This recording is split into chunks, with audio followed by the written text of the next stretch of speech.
Welcome to The Last Breakfast. Please enjoy the video. You begin by making the mic ready.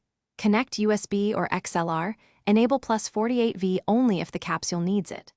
Once connected, open the manufacturer app or driver and switch on the noise cancel feature. Choose the voice profile for spoken audio because it prioritizes clarity. Make sure the operating system input is set to that mic, then run a short level check. Aim for peaks around -12 to -6 dB. This gets you into the process fast and prevents clipping later. Once done with the basic enablement, you focus on tuning. Lower the gain for louder voices and raise it for softer ones so peaks stay in that -12 to -6 dB window. This avoids overworking the noise algorithm.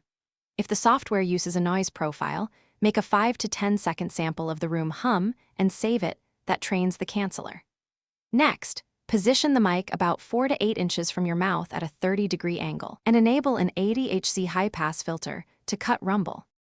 You finish by validating and saving.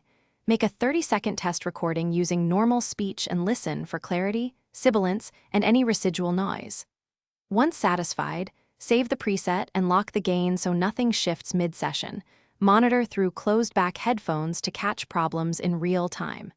If you hear pumping, robotic artifacts, or missing consonants, reduce the noise reduction percentage or switch from aggressive to adaptive mode. That one troubleshooting change. Thanks for watching. If this was helpful, leave a like and consider subscribing. See you next time.